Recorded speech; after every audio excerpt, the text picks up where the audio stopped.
Viewers আসসালামু আলাইকুম।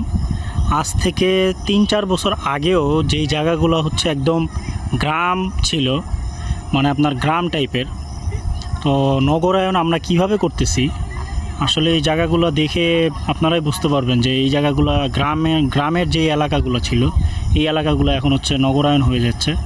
তো বেশি না ৩-৪ বছর। তো দেখেন আমরা কিভাবে নগরায়ন করতেছি, আপনাদেরকে একটু দেখাই জায়গাগুলো।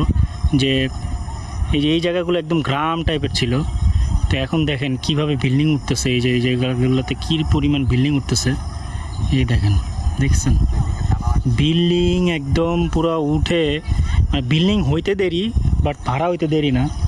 যে চারদিকে শুধু বিল্ডিং আর বিল্ডিং, এই যে বিল্ডিং হয়ে যাচ্ছে। গ্রাম টাইপের যে এলাকাগুলো এগুলো সব নগরায়ন হয়ে একদম বিল্ডিং উঠে গেছে। তো এই হচ্ছে আমাদের। তো আমরা জানি না ভবিষ্যতে আমাদের অক্সিজেনের অভাবটা কিভাবে দূর হবে, তো ভবিষ্যতে ঢাকা শহরে থাকা যাবে কি না জানি না। তো আজ এই পর্যন্তই। আসসালামু আলাইকুম।